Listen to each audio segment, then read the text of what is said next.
The formal definition of a limit is as follows. We're going to write it out in math, in like a textbook math scenario, and then I'll have us write it in words so that you know what this is and what you're writing down.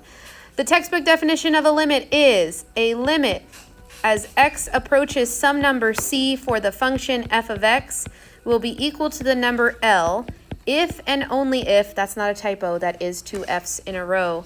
The limit as x approaches c from the left of f of x is the same as the limit as x approaches c from the right of f of x, and it's equal to some number L. Whoa, you just wrote down a math sentence that was super long. In words, we are saying the limit of f of x as x approaches some number c is equal to L if and only if, which means there's no other way, if and only if the limit as x approaches c from the left and right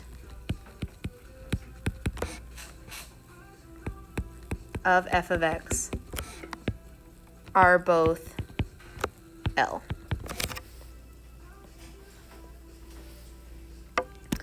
And when I'm talking about this approaching from the left and approaching from the right, you'll see there's a tiny notation that I've added in here.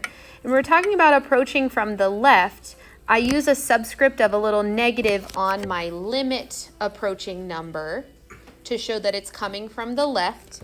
And when I'm talking about approaching from the right, I use a little plus sign. I like to think of limits as like GPS. So I love Taco Bell. If we're both trying to get to Taco Bell, I would leave from my house and you would leave from your house and we'd arrive at Taco Bell and get tacos, correct? Our GPS, huh?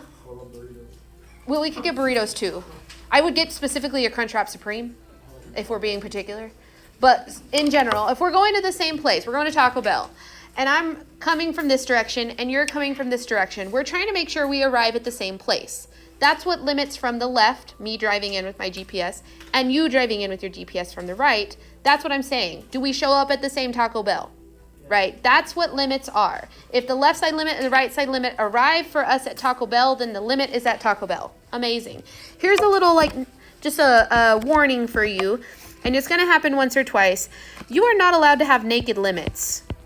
What do I mean by a naked limit? Great question. So glad you asked. We went over the proper limit notation last class. And today when we start to use them, you're going to have to write them yourself. And you're going to be very tempted to give me some naked limits. Here's an example of a naked limit that you're not allowed to do. The limit as x approaches c is equal to L.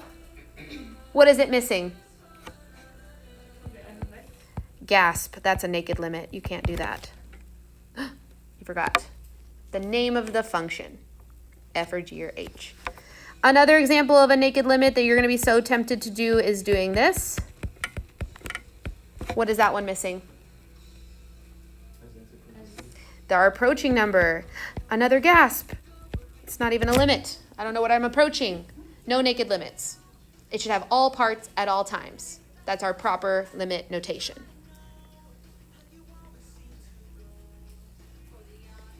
Now, this definition of a limit applies to both graphs and tables, and we're going to see both as an example. What I'd like for you to do now is take the little graph that you picked up when you came in, and I want you to glue it into your notes. Make sure you leave enough space underneath it. We need to do about 6 examples underneath it, like 1 to 2 lines. So don't put it down at the bottom or else you'll be annoyed. But I want you to glue that into your notes so that we can do some examples with an actual graph. The first example we're going to do here is the limit as x approaches -6 from the left. Notice this function is now called g of x, so I'm switching the name of the function in my limit notation to g of x. We're wanting to see what is happening, or where is your GPS taking you if you're getting close to -6 from the left. So if I'm specifically looking again from the left, that's this way, that means I'm on the left side of -6 getting closer to it. You're standing right there and you told your GPS, take me to Taco Bell. Taco Bell is at -6. Okay, you're getting closer and closer to -6. What is the output value there as you're getting close to -6? Not at -6, but close to it. What is this output value? -4. Okay, so the limit as x approaches -6 from the left of g of x is equal to -4. But then we're meeting at Taco Bell. So I don't live in the same spot as you. I'm going to be coming from this direction. So as I get close to -6, I'm on the right side of it. So this is the limit as x approaches -6 from the right. Where did my GPS take me? Did it take us to the same Taco Bell? No, what is the output value that I'm getting closer to here? 1. So the limit as x approaches -6 from the right is 1. So to answer the actual question, the definition we wrote at the top said there is only a limit if and only if the left and the right side are the same. If and only if the GPS took us to the same Taco Bell. Did our GPS take us to the same Taco Bell? No. So we would say our final answer here, or the answer to the two-sided limit, the limit as x approaches -6 for g of x does not exist. The limit does not exist. Where are my mean girl people at? This is what Katie Heron answered. The limit does not exist. If you don't know what that means, we are of a different generation. But again, our GPS did not take us to the same Taco Bell. Your Taco Bell took you to a Taco Bell at -4. Mine took me to a Taco Bell at 1. We are not in the same spot, so the limit does not exist. Do we see that? Let's see an example of where it does exist. So this time I want you to do the limit as x approaches 8 from the left for g of x. This time if I'm going from the left but I'm getting closer to 8, you're walking towards 8. Your GPS is taking you to Taco Bell from this direction. What is the output value that I'm getting closer and closer to as I get close to 8? What is its output? -3. And if I do the other side, the limit as x approaches 8 from the right side, meaning I'm coming from my house to Taco Bell, and we're going this direction, right? We're coming back towards 8 from the right, from the positive side. Where is my GPS taking us? To -3. Did we arrive at the same Taco Bell? We did, which means the limit as x approaches 8 of g of x is that same value, -3. So to answer a question for a limit that does not have a plus or minus, the plus or minus are called one-sided limits. To answer a question that does not have a plus or minus, you have to check the plus or minus. If the plus and minus versions, I didn't highlight this part, if the approaching from the left and approaching from the right take you to the same Taco Bell, take you to the same output, then the limit is that same number, L. Do we see how this is saying the same thing in math speak now? That we only arrive at the same Taco Bell if and only if you go to the Taco Bell and I go to the same Taco Bell. That's what this is saying. We can tell I'm hungry, right? We're almost at lunchtime. Well, not really. There's like 20 minutes. Questions, comments, concerns? Does that make sense? Now, we can also do limits from we've done limits from graphs. We can also look at limits from tables. So I had to switch pages because I have really large handwriting. If you have room, we're going to do just a little bit underneath this, but maybe start a fresh page. I want you to copy down this table, and we're going to look at limits and how they might be represented in tables.